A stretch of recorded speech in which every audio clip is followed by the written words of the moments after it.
జై జై కాంగ్రెస్. ధన్యవాదాలు మిత్రులారా. ఈనాడు జూబ్లీహిల్స్ శాసనసభ ఉప ఎన్నికల సందర్భంగా శ్రీమతి సోనియా గాంధీ, శ్రీ మల్లికార్జున్ ఖర్గే గారు, మన యువ నాయకులు రాహుల్ గాంధీ గారు కాంగ్రెస్ పార్టీ అభ్యర్థిగా మీ బిడ్డ మీ కళ్ళ ముందే పుట్టి పెరిగి మీకు అండగా నిలబడి 24 గంటలు మీ సమస్యల పరిష్కారం కోసం తాపత్రయపడుతున్న నవీన్ యాదవ్ను ఈనాడు ఈ ఎన్నికల బరిలో దించి ఈ ఎన్నికల ప్రచారంలో మీ ముందుకు రావడం జరిగింది. ఈరోజు సోమాజిగూడ డివిజన్లో స్థానిక కార్పొరేటర్ సోదరిమణి సంగీత యాదవ్ గారు, జిల్లా పార్టీ అధ్యక్షులు, యువమిత్రులు, రాజ్యసభ సభ్యులు అనిల్ కుమార్ యాదవ్ గారు, ఈ కార్యక్రమాన్ని పర్యవేక్షిస్తున్న పెద్దలు, మిత్రులు, సహచర మంత్రివర్గ సభ్యులు దుద్దిల్ల శ్రీధర్ బాబు గారు, నాతో పాటు ఈ కార్యక్రమంలో ముఖ్య అతిథులుగా పాల్గొన్న తెలంగాణ కాంగ్రెస్ పార్టీ అధ్యక్షులు మహేష్ కుమార్ గౌడ్ గారు, వేదిక మీద ఉన్న సహచర మంత్రివర్గ సభ్యులు, పార్లమెంట్ సభ్యులు, శాసన సభ్యులు, రేపు జరగబోయే ఎన్నికలలో కాంగ్రెస్ పార్టీని వేలాది మెజారిటీతో గెలిపించడానికి విచ్చేసిన మా ఆడబిడ్డలకు, మా సోదరులందరికీ హృదయపూర్వకంగా నమస్కారాలు, ధన్యవాదాలు. సాయంత్రం 6 గంటల నుంచి మా అక్కలు ముఖ్యంగా ఈటీవీ, మా టీవీ సీరియళ్ల కోసము ఇంటికాడ ఉండకుండా ఇంటి ఆయన కోసం, పిల్లల కోసం వంట ఆలస్యం అయినా ఎట్లయినా కాంగ్రెస్ పార్టీని గెలిపించుకోవాలి, ఇందిరమ్మ రాజ్యం తీసుకురావాలని మా ఆడబిడ్డలందరూ కూడా కంకణం కట్టుకొని ఇక్కడ ఉండి వేలాది మంది ఇంత రాత్రి అయినా అండగా నిలబడ్డారు అంటే నవీన్ యాదవ్ విజయం ఖాయమైపోయింది. లెక్క పెట్టుకోవాల్సింది ఎన్ని వేల మెజారిటీ అనేది. మిత్రులారా, ఇవాళ ఆలోచన చేయండి. బీఆర్ఎస్ వాళ్ళు గల్లి గల్లికి వస్తున్నారు, బిల్లా రంగాలు ఆటోలలో తిరుగుతున్నారు. బావ బామ్మార్దులు ఇద్దరు కలిసి బిల్లా రంగాలని వెనకటికి దోపిడీ దొంగలు ఉండే ఆ దోపిడీ దొంగలకు వారసులైన బావ బామ్మార్దులు ఇవాళ ఆటోలలో తిరిగి గల్లీలల్లా మీకు అందరికీ పొర్లుడు దండాలు పెడుతున్నారు. నేను ఒక మాట అడగదలుచుకున్న ఈడున్న మా యువకుల్ని, 2 సార్లు ముఖ్యమంత్రిగా వాళ్ళ నాయన, 2 సార్లు ముఖ్యమంత్రిగా వాళ్ళ కొడుకు, 3 సార్లు ఇక్కడ బీఆర్ఎస్ ఎమ్మెల్యే గెలిచిండ్రు. ఏనాడన్నా మీ బస్తీకి వచ్చిండ్రా? ఏనాడన్నా మిమ్మల్ని కలిసిర్రా? ఏనాడన్నా మీతో మాట్లాడినరా? ఏనాడన్నా బెంచ్ కారు దిగి ఆటో ఎక్కినరా? ఇవాళ ఒక్క దెబ్బకే దిమ్మ తిరిగి గల్లీలలో ఆటో ఎక్కి తిరుగుతుర్రు. ఎన్నికలు అయిపోయే లోపల ఆటోలో తిరుగుడు కాదు, అంగిలాగు చించుకొని అమీర్పేట చౌరస్తలా మైత్రి వనం దగ్గర గంతులేయాల్సి వస్తుంది. ఇవాళ ఈ ప్రాంతాన్ని మోసం చేసి ఈ ప్రాంత ప్రజలకు అన్యాయం చేస్తే మొన్న వచ్చిన వర్షంలా అంబేద్కర్ నగర్ లో మునిగిపోయిన ఇండ్లోళ్ళు మిమ్మల్ని వంగబెట్టి మెత్తగా గుద్దుతారని నేను చెప్పదలుచుకున్నా. ఇవాళ వాళ్ళు అంటారు ఆటో సోదరులకు అన్యాయం జరిగిందని. ఆటో సోదరులకు న్యాయం అని చెప్తే, చేయమని చెప్తే తప్పు లేదు. మా ఆటో సోదరులను ఆదుకోవాల్సిన బాధ్యత మన మీద ఉన్నది. కానీ ఆటో సోదరులకు అన్యాయం జరిగిందని ఇవాళ మా ఆర్టీసీలో ఆడబిడ్డలకు ఉచితంగా బస్సు ప్రయాణం ఇస్తే మా ఆడబిడ్డలకు బస్సు ఉచితం వద్దు, బంధు పెట్టురని ఈ దరిద్రులు బస్తీ బస్తీ తిరుగుతురు. మా అక్కల్ని అడగదలుచుకున్నా, మీ తమ్ముడు ముఖ్యమంత్రి అయినాక ఏ బస్సుల్లోనే ₹1 మీ దగ్గర అడిగినరా అక్క? వాళ్ళ పాలనలో అమ్మగారింటికి పోవాలన్నా, బల్కంపేట అమ్మవారిని దర్శించుకోవాలన్నా, యాదగిరిగుట్ట లక్ష్మీ నరసింహస్వామికి దండం పెట్టాలంటే ఇంటి ఆయన దగ్గర కిరాయి పైసలు అడగాలి. అమ్మని చూడాలంటే కూడా ఇంటి ఆయన నగదు ఇస్తే తప్ప మనం పోయే పరిస్థితి లేదు. కానీ ఇవాళ ఇంటి ఆయన అక్కడ ఆఫీసుకు పోతే ఆయన వచ్చే లోపల అమ్మగారి ఇంటికి పోయి అమ్మతో జరసేపు కూర్చొని మాట్లాడొచ్చే పరిస్థితి ఉంది. బిడ్డను మనవిస్తే బిడ్డ ఎట్లున్నదో చూసేద్దాం, మనవడో మనవరాలకో ఇంత ముద్దు పెడతాం, ఓ చాక్లెట్ ఇచ్చేద్దాం అంటే ఇవాళ మా అక్కలు ధైర్యంగా ఏడ బస్సు కనిపిస్తే గాడి ఇట్లా చెయ్యడ్డం పెడితే ఇవాళ మీ తమ్ముడు రేవంత్ రెడ్డి మీకు బస్సు ఉచితం ఇచ్చిండు. నిజం కాదా అక్క? మరి ఆ దరిద్రులకు కడుపు మంట ఏంది? ఆడబిడ్డ బస్సులో ఉచితంగా పోతే వాళ్ళకు బస్సు వద్దంటున్నారు. గింత దుర్మార్గులు ఎవడన్నా ఉంటాడా? 2014 నుంచి 2019 వరకు ఒక్క ఆడబిడ్డ కూడా మంత్రివర్గంలో మంత్రి ఇయ్యలే. అంటే ఇల్లు నడిపేటోళ్ళు, ఇల్లు చక్కదిద్దేటోళ్ళు, సంసారాన్ని సాగదీసేటోళ్ళు మా ఆడబిడ్డలు రాజ్యాన్ని నడపలేరా అని నేను అడుగుతున్నా. ఇవాళ మా సీతక్కని మంత్రిని చేసినాం, మా కొండ సురేఖమ్మని ఇవాళ మంత్రిని చేసినాం. మా ఆడబిడ్డలు రాజ్యం నడుపుతలేరా అని నేను అడుగుతున్నా. ఇవాళ ఆడవాళ్ళకు అన్యాయం చేసి అవకాశాలు ఇవ్వకుండా వాళ్ళని అవమానించి ఇవాళ సొంత చెల్లెలు కన్నీళ్లు పెట్టి ఊరూరు తిరుగుతుంది ఈ దరిద్రులు చేసిన మోసానికి. మా ఆడబిడ్డలకు న్యాయం చేస్తారా? మా అక్కల్ని ఆలోచన చేయమంటున్నా. ఇంటి ఆడబిడ్డ ఇల్లు తిరుగుతుంటే కంట తడి పెడుతుంటే 1000 కోట్లు పందుకొక్కులాగా ప్రజల సొమ్ము దోసుకొని ఆడబిడ్డను జైలుకు పంపించిండ్రు. జైలుకు ఆడబిడ్డ పోతే ఇవాళ జైలు నుంచి వచ్చిన ఆడబిడ్డను ఆదుకునే పరిస్థితి లేదు. ఇవాళ అదే ఆడబిడ్డ బయటకు వచ్చి ఈ సన్నాసులు 1000 కోట్లు సంపాదించుకున్నారు, నన్ను ఇంట్లోకెళ్ళి బయటకు వెళ్ళగొట్టిరని వాళ్ళ సొంత ఆడబిడ్డ చెప్తుంది. ఏ ఆడబిడ్డ అయినా తండ్రి క్షేమము, సోదరుడి అభివృద్ధి కోరుకుంటుంది. ఏ ఆడబిడ్డ అయినా కష్టం వచ్చినా కడుపులో దుఃఖం పెట్టుకుంటుంది. అత్తగారింటి కాడ కష్టం వస్తే అమ్మకు పోయి చెప్పుకోవద్దు, ఇచ్చిన కాడ పెరిగిన కాడ చిన్నతనం దేవొద్దని కష్టాలను అనుభవిస్తారు. కానీ ఇవాళ వాళ్ళ ఆడబిడ్డనే సొంతంగా బజార్లకు వచ్చి వీళ్ళు దరిద్రులు, నీచులు, దుర్మార్గులు ఇవాళ పార్టీని తెగనమ్ముతున్నారు. సొంత ఆడబిడ్డ నన్నే బజార్లో ఇడిచిపెట్టిందని చెప్తున్నారంటే వాళ్ళ గురించి ఇంకా నేను చెప్పాలనా? ఇంటి ఆడబిడ్డ ఎప్పుడైనా ఇంటి గౌరవం తగ్గించుకుంటుందా? ఇవాళ వాళ్ళ ఇంటి ఆడబిడ్డ బయటకు వచ్చి వీళ్ళు దుర్మార్గులు, దొంగలని చెప్తున్న మాట నిజం కాదా? ఇవాళ అందుకే ఆ దుర్మార్గులకు ఆడబిడ్డలంటే పడనే పడదు. వాళ్ళ నాయన మంత్రియోలే వాళ్ళ కొడుకొచ్చి ఇవాళ బస్సు రద్దు చేయమని అంటుండు దుర్మార్గుడు. ఇవాళ రేవంత్ రెడ్డి ఏం చేసిండని అడుగుతున్నాడు ఒక ఆయన. నేను అడగదలుచుకున్నా. మా మిత్రులు శ్రీధర్ బాబు గారు చెప్పిండ్రు, సంవత్సరం తిరిగే లోపల 70,000 ప్రభుత్వ ఉద్యోగాలు తలలు లెక్కబెట్టి ఎల్బీ స్టేడియంలో నియామక పత్రాలు మీ సోదరుడు రేవంత్ రెడ్డి ఇచ్చిన మాట నిజం కాదా? 10 ఏళ్ళు మీరు రేషన్ కార్డులు ఇవ్వకపోతే పేదోళ్ళందరికీ రేషన్ కార్డు మీ సోదరుడు రేవంత్ రెడ్డి ఇయ్యలేదా? ఇవాళ ఆనాడు దొడ్డు బియ్యం ఇస్తే అవి దానా పెట్టనికి వనుకొచ్చినాయి. ఇవాళ సన్న బియ్యం ఇస్తే సంటి పిల్లలకు కూడా సన్న బియ్యం బుక్కెడు బువ్వ పెడుతురా లేదా మా అక్కలు చెప్పాలి. మా అక్కలు ఆలోచన చేయాలి. ఇవాళ సన్న బియ్యం మనిషికి 6 కిలోలు, 3,10,00,000 మందికి ఇవాళ సన్న బియ్యం ఈ ప్రభుత్వంలో సోనియమ్మ ఆశీర్వాదంతో మీ తమ్ముడు రేవంత్ రెడ్డి మీ ఇంట్లో సన్న బియ్యం ఇచ్చిన మాట నిజం కాదా? ఇవాళ పేదోళ్ళు కూడా ఇవాళ మంచి అన్నం తినాలి, పిల్లలను జాగ్రత్తగా పెంచుకోవాలి. మన జీవితం ఎట్లో గట్ల గడిచిపోయింది, ఆ పిల్లలన్న బాగుండాలని ఇవాళ మీకు సన్న బియ్యం నేను ఇయ్యలేదా అక్క? ఇవాళ 200 యూనిట్లు కరెంటు ఉచితంగా మీకు ఇయ్యలేదా? ఇవాళ ఆర్టీసీలో బస్సు మీకు ఉచితం ఇయ్యలేదా?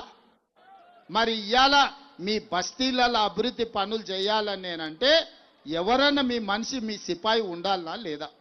ఇవాళ మీ తరఫున మీ సమస్యలు తెలిసి మీ సమస్యల పరిష్కారం కోసం ప్రభుత్వంతో మాట్లాడే సిపాయి మీకు ఉండాలనా లేదా? మీరు ఆలోచన చేయరు. ఇవాళ వాళ్ళు అంటారు సెంటిమెంట్ అని. ఒకవేళ సెంటిమెంట్ గురించే మాట్లాడాల్సి వస్తే నేను ఒక మాట అడగదలుచుకున్నా. 2007లో ఈ హైదరాబాదు నగరానికి పేదోళ్ళ గుండెల్లో దేవుడుగా కొలువబడ్డ పి జనార్దన్ రెడ్డి ఆయన గుండె ఆగి చచ్చిపోతే పీజేఆర్ ఈ హైదరాబాదు నగరంలో ఇతర జిల్లాల నుంచే కాదు ఇతర రాష్ట్రాల నుంచి తండాలలో, గూడాలలో, మారుమూల పల్లెల్లో కార్మికులుగా ఇక్కడ శ్రమ చేసి బతకాలని వస్తే ఉద్యోగ ఉపాధి అవకాశాలు వస్తే గూడిచ్చి గుడిసేసుకోనికే మీకు అండగా నిలబడ్డ గొప్ప నాయకుడు కీర్తిశేషులు పి జనార్దన్ రెడ్డి. ఆయల్ల పీజేఆర్ గుండె ఆగి చచ్చిపోతే బద్ద వైరి పక్షాలైన టీడీపీ చంద్రబాబు నాయుడు పీజేఆర్ కుటుంబానికి ఏకగ్రీవంగా ఎమ్మెల్యేని చేయమని చెప్పిండు. బీజేపీ వాళ్ళు పీజేఆర్ కుటుంబానికి ఏకగ్రీవం చేయమన్నారు. బీఆర్ఎస్ వాళ్ళు టీఆర్ఎస్ అన్నాడు చంద్రశేఖరరావు అభ్యర్థిని పెడితే పీజేఆర్ కుటుంబం కేసీఆర్ను గెలవనికపోతే ఇంటి ముందల గేట్ కాడ 3 గంటలు నించోబెట్టిండు ఎర్రటెండల. ఇవాళ మా ఆడబిడ్డ విజయారెడ్డి ఈయనే ఉన్నది, అడుగురు పీజేఆర్ బిడ్డ ఉన్నది. ఆయల్లా ఎన్నికలు వద్దు, మా బాపు చచ్చిపోయిండు, మా సోదరికి టికెట్ ఇచ్చిర్రు, చంద్రబాబు నాయుడు మాకు అండగా నిలబడ్డాడు, చంద్రశేఖరరావు నువ్వు మాకు ఏకగ్రీవం చేయమని ఈ ఆడబిడ్డలు వాళ్ళ తల్లి పీజేఆర్ భార్య పోయి అడిగితే 3 గంటలు ఎండకి నిలబెట్టి వెనక్కి పంపించిండు. కానీ కనికరం లేని కసాయి కేసీఆర్ ఆనాడు పీజేఆర్ మీద అభ్యర్థి, ఆ కుటుంబం మీద అభ్యర్థిని పెట్టి ఒక మంచి సాంప్రదాయాన్ని తుంగలో దొక్కిన దుర్మార్గుడు చంద్రశేఖరరావు తారక రామారావు కాదా అని నేను అడుగుతున్నా. ఇవాళ వచ్చి సెంటిమెంటు ఇవాళ ఓటేయండి అని అడుగుతున్నారు. నేను అడుగుతున్నా సన్నాసిని, 3 సార్లు జూబ్లీహిల్స్లో మిమ్మల్నే గెలిపించారు కదా, 2 సార్లు నీ అయ్యని ముఖ్యమంత్రిని చేసిండ్రు, నిన్ను మున్సిపల్ మంత్రిని చేసిండ్రు కదా, ఎన్నడన్నా ఈ బస్తీలకు వచ్చినవా?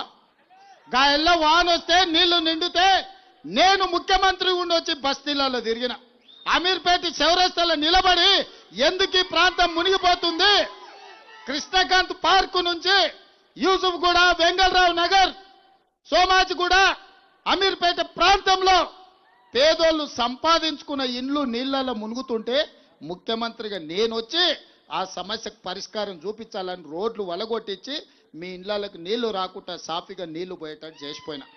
మున్సిపల్ మంత్రిగా ఎన్నడన్నా వచ్చిండా? గాలి మోటార్లో తిరిగిండు, బెంజ్ కార్లో తిరిగిండు.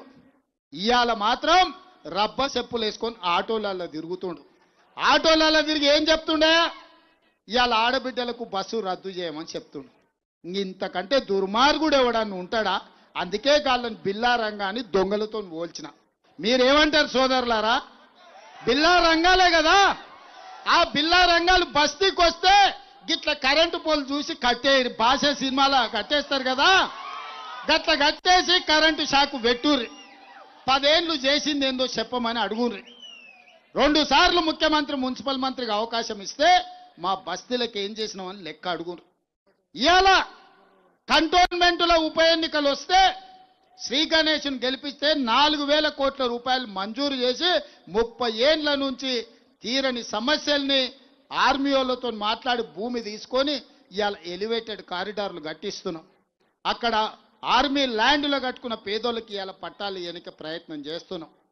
ఈ 20 నెలల్లో నేను ముఖ్యమంత్రి అయిన తర్వాత మీరు ఎన్నుకున్న నాటి ఈ జూబ్లీహిల్స్ ఎమ్మెల్యే ఒక్కనాడైనా ఒక కాగితం ఇచ్చిండా? మా జూబ్లీహిల్స్లో సమస్యలు ఉన్నాయి, మా సోమాజిగూడల సమస్యలు ఉన్నాయి, మా వెంగళరావు నగర్ల సమస్యలు ఉన్నాయి, లేకపోతే మా బోడబండల సమస్యలు ఉన్నాయి, లేకపోతే మా యూసుఫ్ గూడల సమస్యలు ఉన్నాయి, లేకపోతే మా షేక్పేటలో మా మైనారిటీ సోదరులకు ఏమైనా చేయమని ఒక కాగితం ఇచ్చిండా? కాగితం ఇవ్వకపోతే ఇవ్వకపోయిండు. ప్రతిపక్ష నాయకుడిగా, ప్రతిపక్ష ఎమ్మెల్యేగా అసెంబ్లీలో ఎన్నడైనా ప్రభుత్వాన్ని అడిగిండా? ఎన్నడైనా ప్రభుత్వాన్ని అసెంబ్లీలో నోరు తెరిచిండా? మరి ఇవాళ ఈ 2 నెలల దాదాపుగా 300 నుంచి 400 కోట్లు ఈ బస్తీలలో ఇవాళ పనులు మంజూరు చేసినాం. పనులు జరుగుతున్నాయి. రేపు భవిష్యత్తులో మీ బస్తీలు బాగుపడాలంటే మీ తరఫున మాట్లాడేటోడు, మీ సమస్యల్ని పరిష్కరించేటోడు మీ ఇండ్లలో ఉట్టి పెరిగిన బిడ్డ నవీన్ యాదవ్ని ఎమ్మెల్యేగా గెలిపించండి. ఏ చిన్న తప్పిదం చేసినా వాళ్ళు కన్నీళ్లు పెడితే నమ్మకండి, ఇవాళ కన్నీళ్లతోని మనల్ని మోసగించాలనే ప్రయత్నం చేస్తున్నారు. ఇవాళ అవతల పక్క నిలబడ్డ కుటుంబం పట్ల నాకు సానుభూతి ఉంది, వాళ్ళకి ఏదైనా సమస్య ఉంటే పరిష్కరించవచ్చు. కానీ ఇవాళ సెంటిమెంట్ ముసుగులో జూబ్లీహిల్స్ యొక్క డెవలప్మెంట్ను ఆపుకోకండి. ఇవాళ హైదరాబాద్ నగరంలో నాకు సిపాయి కావాలి, నాకు కుడి భుజం కావాలి, నాకు అండగా నిలబట్టోడు కావాలి, మీ సమస్యలు తెలిసినోడు కావాలి. మీ సమస్యలు తెలిసినోడు అసెంబ్లీకి పంపిస్తే ఆ సమస్యలు తెలుసుకొని పరిష్కరించే బాధ్యత నాది. ఇవాళ వాళ్ళు ఒక్కటే మీకు ఇచ్చిన రేషన్ కార్డులు రద్దు చేయాలని, మీరు తింటున్న సన్నబియ్యం నోటికాడి బుక్క గుంజుకోవాలని, మీ 200 యూనిట్లు ఉచిత కరెంటును ఇవాళ రద్దు చేయించాలని, మీ కరెంటు కనెక్షన్ పీకేయాలని, మా ఆడబిడ్డలు బాజాప్తా బస్సులో బరాబర్ తిరుగుతుంటే కడుపు మండి ఇవాళ ఆడబిడ్డలకు కూడా అన్యాయం చేయడానికి బయలుదేరిండ్రు. ఇవాళ దుర్మార్గులు సొంత ఇంటి ఆడబిడ్డనే ఇవాళ బజార్లో కన్నీటు పెడుతుంటే కనికరం లేని మనుషులు మా అక్కల సమస్య తెలుస్తుందా వాళ్లకు? అందుకే మా ఆడబిడ్డల్ని ఒకటే మాట నేను అడుగుతున్నా, నవీన్ను ఆశీర్వదించండి, ఒక్క అవకాశం ఇవ్వండి. 2014, 2018, 2023 3 సార్లు నవీన్కు అవకాశం రాలే. ఆనాడు అజరుద్దీన్ కు పార్టీ టికెట్ ఇస్తే అండగా నిలబడ్డాడు. అజరుద్దీన్ వెనకాల తోడు ఉండి పార్టీ లైన్లో పనిచేసిండు. అందుకే ఇవాళ అజరుద్దీన్ ఆనాడు ఎమ్మెల్యే గెలిపిస్తే మంత్రి చేస్తా అని చెప్పిన, కానీ అనుకోకుండా ఓడిపోయినా ఇవాళ అజరుద్దీన్ మంత్రిని చేసి మీ ముందరికి తీసుకొచ్చిన. కాంగ్రెస్ పార్టీ మాట ఇస్తే మాట తప్పదు, మడమ తిప్పదు. మీకు ఇచ్చిన మాట ప్రకారం ఈ రోజు అజరుద్దీన్ మంత్రిని చేసి మీ సోమాజు కూడా చౌరస్తకు తీసుకొచ్చి నించోబెట్టిన. మీరు ఒక్క ఓటేస్తే మీకు 2 సేవకులు దొరుకుతారు. ఒకటి నవీన్ యాదవ్ ఎమ్మెల్యేగా, 2 అజరుద్దీన్ మంత్రిగా మీ సమస్యల్ని పరిష్కరిస్తాడు. వీళ్ళే కాదు, మా రాజ్యసభ సభ్యుడు అనిల్ కుమార్ యాదవ్ను కూడా మీకు అండగా నిలబెట్టి మీ సమస్యల్ని పరిష్కరించిపించే బాధ్యత నాది. మా సంగీతమ్మ చిన్నగా వచ్చి షోలో చెప్తుంది, అన్న ఈడ ఎన్టీఆర్ అభిమానులు ఉండ్రు, ఈడ ఎన్టీఆర్ విగ్రహం పెట్టాలని. తెలుగు రాష్ట్రాలలో ఎన్టీఆర్ అభిమానులు కానోళ్ళు ఎవరైనా ఉంటారా? ఎన్టీఆర్ విగ్రహం అమీర్పేట మైత్రివనంలో పెడతంటే వద్దనే దుర్మార్గుడు ఎవడన్నా ఉంటాడా? ఉంటే ఆ దుర్మార్గులను మూసిలేసి బొంద పెడదాం. అమీర్పేట చౌరస్తలో పెద్ద ఆయన ఎన్టీఆర్ విగ్రహం పెట్టుకుందాం.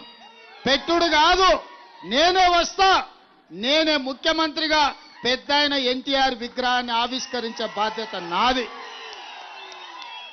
మనందరం అన్న అని పిలుచుకునే పెద్దలు నందమూరి తారక రామారావు గారి విగ్రహాన్ని పెట్టించే బాధ్యత అనిల్ యాదవ్కు నవీన్ యాదవ్కు, అనిల్ యాదవ్కు, వీళ్ళిద్దరికి నేను అప్పచెప్తున్నా. నేను ప్రారంభించే బాధ్యత నాది. అందుకే మిత్రులారా, ఇంత రాత్రైనా మా అండగా నిలబడ్డ సోదరులను, మా యువ మిత్రులను, మా ఆడబిడ్డలను, ఈ బస్తీలలో కష్టాలలో మునిగి తేలుతున్న మా పేదల్ని, ముఖ్యంగా మా సినిమా కార్మికులని, ఈ ప్రాంతంలో కృష్ణానగర్ అంటే ప్రపంచానికే గొప్ప సినిమాలను అందించి నంది అవార్డు నుంచి ఆస్కార్ అవార్డు వరకు తెలుగు కీర్తిని ప్రపంచానికి చాటి చెప్పిన సినిమా కార్మికులు ఇక్కడ ఉన్నారు. వీళ్ళందరిని ఆదుకునే బాధ్యత నాది. ఇవాళ మీ ప్రాంతాన్ని అభివృద్ధి చేసే బాధ్యత నాది.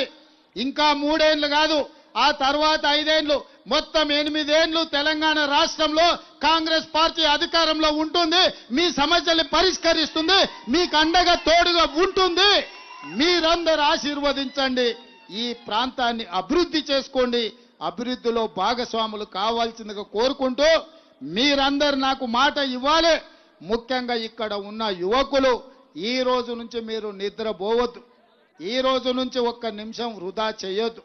ప్రతి ఒక్కరూ మీరే కథానాయకులై 407 బూతులు జూబ్లీహిల్స్ లో ఉండి ప్రతి బూతులో మీరే కార్యకర్తలు కథానాయకులై, మీరే రేవంత్ రెడ్డిలై, మీరే నవీన్ యాదవ్లై అత్యధిక మెజార్టీతో గెలిపించండి. మళ్ళీ గెలిచిన తర్వాత ఇక్కడనే విజయోత్సవ సభ నిర్వహించుకుందాం, మీ సమస్యల్ని తెలుసుకుందాం, మీ సమస్యల్ని పరిష్కరించుకుందామని తెలియజేస్తూ మీ అందరి దగ్గర సెలవు తీసుకుంటున్న మిత్రులారా, వీడికి వచ్చిన సోదరులందరూ గట్టిగా అంటే ఫామ్ హౌస్లో వండుకున్న వాళ్ళ గుండెలు అదరాలి, ఉలిక్కి పడి నిద్ర లేవాలి, రాత్రికి కలలో కూడా మీరే గుర్తు రావాలి. సరేనా? సరేనా? సరేనా? సరేనా? సరేనా? రెడీ రెడీ అన్న వాళ్ళందరూ చేయి పైకెత్తి పిడికిలు బిగించండి. వెనకాల ఉన్నోళ్ళు, దూరంగా ఉన్నోళ్ళు కూడా నాకు కనిపిస్తారు. ఇక్కడ కూడా ఉన్నోళ్ళు, వేదిక మీద ఉన్న మంత్రులకేం మినాయింపు లేదు, మంత్రులు కూడా చేయెత్తాల్సింది. జై కాంగ్రెస్, జై జై కాంగ్రెస్. హస్తం గుర్తుకే, హస్తం గుర్తుకే. ధన్యవాదాలు సోదరులారా.